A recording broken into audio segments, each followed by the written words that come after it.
Hey, I know I haven't posted for a while and I'm really sorry. I just haven't gotten the right time till now. Anyways, this is the second part of the 3-part ranking, Reflourished World's tier list. I know that making you wait almost a year for 3 videos is kinda frustrating, but I just can't make any YouTube video that exceeds the 16-minute mark. Don't worry, you won't have to wait over 5 months to see the 3rd part. I am gonna try to post the 3rd part as soon as possible. With that out of the way, let's continue the ranking with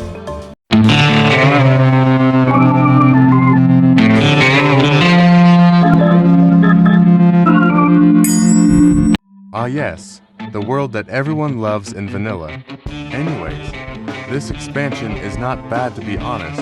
The first time I played it, I was like, this is not as fun as I thought it would be. But after playing all the levels, it actually wasn't that bad at all. Most of the expansion levels provide a little more difficult objectives than the other ones. First level that deserves to get mentioned is Day 34. I gotta say, this one is really fun. You would have to time coconut cannons shots perfectly while having a limited amount plants planted, while you also battle through dozens of zombies in multiple waves. The reason I said perfectly is because surfboard zombies is. Surfboard may block your way of attacking zombies directly, so be careful and plan on how you're going to fire the coconuts and when.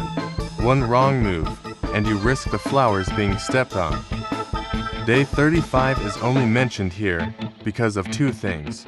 You would need to survive with limited seed slots while also surviving with only plants planted on top of the lily pad. This adds some more difficulty to the level.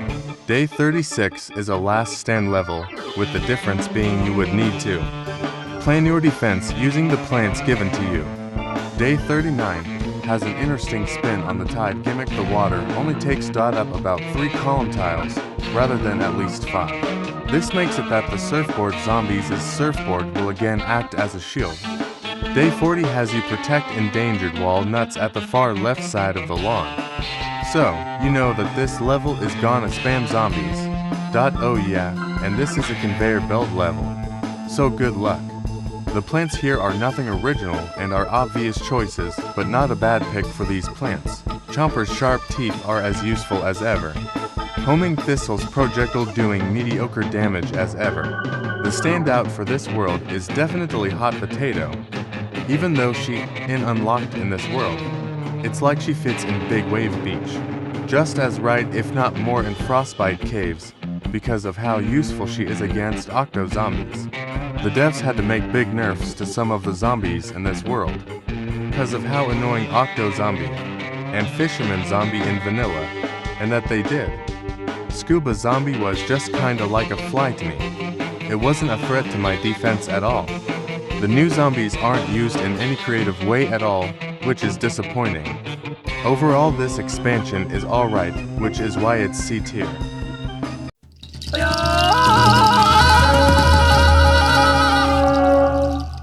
One of the best expansions in the mod, period. The devs were really cooking with this one. A fantastic level overall. It freezes all the plants and zombies that are present on the lawn, and you will have to use the point for hot potatoes and the intensive carrots to survive the level. You will basically have to plan on what plant you will unfreeze first and work your way up to finishing the level. This is a pretty memorable one. Day 34 is a pretty fun one where you will have to plan your defense while keeping the endangered charred guards from being eaten. This makes for a pretty intense level, especially when you're gonna have to eventually fight against a gargantuar. Day 35 uses the same mechanics as Ancient Egypt Day 34, but in here it's way more intense and uses the snowstorms better. The split peas are planted at the right side of the lawn while the zombies snowstorms through them. The reason why it's super intense is because you will have to stall the zombies as much as possible to make sure that the split peas will have enough time to kill every zombie in its lane. Day 37 is another fun and fantastic one. It uses the tumbleweed and bowling bulbs, bouncing mechanics to power through the ice and bounce zombies back. Day 38 has a lawn that has these platforms called sliders to lead the zombies through a certain row of the lawn. When I first played this, I initially thought that this would be no worrying and just lead the zombies to one or maybe to rows of the lawn until I saw the dodo birds. The plants here are also nothing original, but Dotted forces you to use them in a way that I don't care if it's unoriginal. Fire Peas rework here makes it more powerful and Dot really satisfying when you do use it. Hurricane's seed reload also pretty good for a stalling plant. Zombies here are not really special, they are essentially bus tank IER dot zombies, which isn't really needed when you already have blockhead zombies who are tanky enough as it is. Robot Dodo also doesn't even make sense here. Overall, this was just as good as the Wild West dot expansion, which is why it's a tier.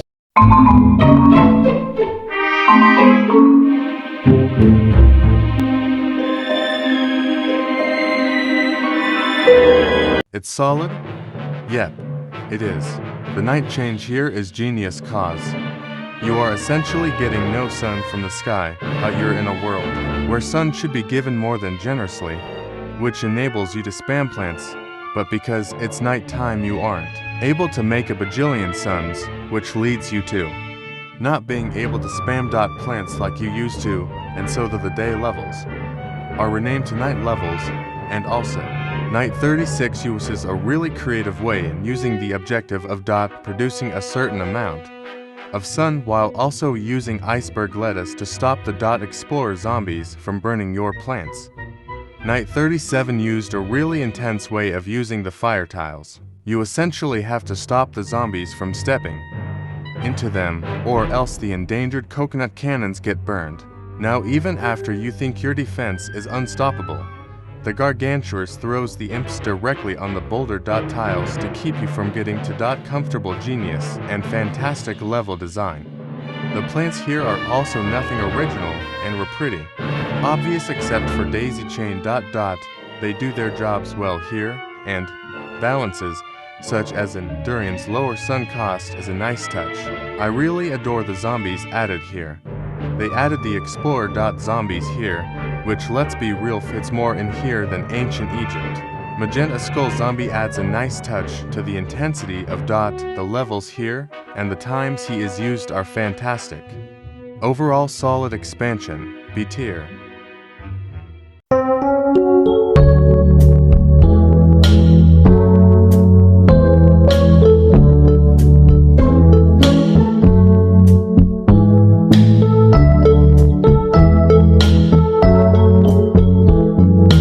Alright, I'm gonna say this right now. I hate this world in vanilla. I think it is just as annoying as Big Wave Beach or Jurassic Marsh. Vanilla, but I will give it points for the absolute banger music. Anyways, they did make this world a bit less insufferable to play with. Day 35 is an interesting one where you will have to prioritize planting dot magnet shrooms, as many as possible due to the crazy amount of punk zombies the level throws at you. And also your primary attackers are pea-pods.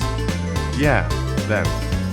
Day 40 is a really intense level and had me at the edge of my seat and my eyes glued to the screen because of how the level plays out.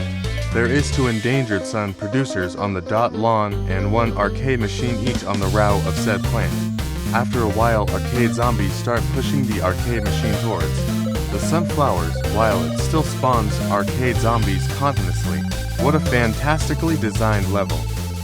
Now, like what Kolop said, only being able to mention the great levels out of 10 is not a good sign for this expansion, since the other levels that were not dot mentioned were either dull or annoying to play. What a great selection of plants added here. Gumnut's ability to stall zombies, amazing and really fits well in this dot world. There is almost no level dot here where I did not want Gumnut on my seed slot. While Electric Blueberry is fine here, it counters well with the Gargantuar and complements with Gumnut's well. What I can't believe though, the fact that Fat Beat is way more reliable than in vanilla, which is stunning. Punk is an intense foe. It's way more threatening than Punk Zombie, especially when its ability is unlocked when Boombox Jam is on the time when most plants can't attack. Speakerhead is kinda funny to me. The fact they somehow stuck a head into a speaker is just one of the funniest things to me that I can't take him seriously. Overall, not a bad expansion, but not a good one at that. D tier.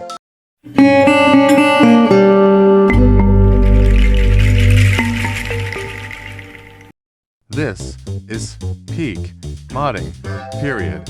From here on out the expansion levels has way more than plus 10 ... so get ready for probably the longest one yet. This expansion introduces us to tar tiles, which are tiles that are filled with this weird stick black good that disable most plants' ability to attack or produce sun and slows down zombies, which why it is best to plant walnuts there. It also adds another gimmick called Jurassic Panic, which scrambles some of your plants and the zombies into random spots. This makes for some of your defense being ultimately destroyed and unorganized. Day 39, they protect the endangered plants level, but the plant is hot date, a plant that attracts zombies, so this plant will actually be working against you, and the guy doesn't even know it. Day 43, quite quick and intense. One that may remind you of a certain mini game from the first game, which is Zombie Nimble Zombie Quick. Day 46 is another banger level that has plants being pushed by the Ankylosaurus to the tar tiles, so the plants constantly get activated and unactivated depending on what tile they're being pushed to. Parsnip fits so well in this world that it's literally not a joke. It pairs well with the tar tiles, which I never used that kind of technique until I saw Koala's video about it. Honestly, I would have expected Crocus to be in Dark Ages, since it is a plant that uses magic, and the ability wouldn't really fit well for the Jurassic dinosaur aesthetic. But no Hocus Crocus really fits here. It complements the world well and is a great counter to rock carriers, but nothing compares to the power of Hot Date. My god, this is one of the best plant included in the expansion, in it not being the best counter to rock carriers, but to also amber heads and egg stealer imps, since the damage pierces the armor. So you know that it's gonna be so much better when countering zombies outside of its world. I would say that Jurassic Imposter is not a threat. It essentially is a Jurassic bully with a wood carving dinosaur head, cosplaying as a dinosaur, so he won't be able to interact with the dinosaurs, which is great for me because I hate it when dinosaurs mess up my defense. Looking at Pterodactyl and Ankylosaurus, egg stealers are originally from the Chinese version of Plants vs. Zombies. These little brats move very quick, faster than a normal imp, and when they die, they drop another little brats called an eggshell imp which basically has the health of a Yeti zombie. Carriers are by far my favorite new zombie in the game. Its ability to crush most plants with one swing and having a crazy amount of health is crazy. And to top it all of, when it dies, it drops a rock that is quite strong in health. Lastly, amber head zombies, which are tankier versions of fossil heads. Last, but definitely not the least, we have a rock puncher that crushed plants blocking his way. What a giga Chad. That is a total of 5 zombies added in this world. That is insane. Anyways, I've talked about this one long enough. Overall, I think all of us can agree that this is the best expansion in the whole game period. It's not even up for debate. It shows here that the devs were putting their blood, sweat, and tears in this expansion. S tier absolute peak modding. Okay, this video has been going for way too long. I'll just end it here, and unfortunately, I won't be including modern day in this video. Since that world has so many levels that I want to talk about, but I will be featuring it on the next part. But before you click off, if you are curious about what is next for this channel, here it is.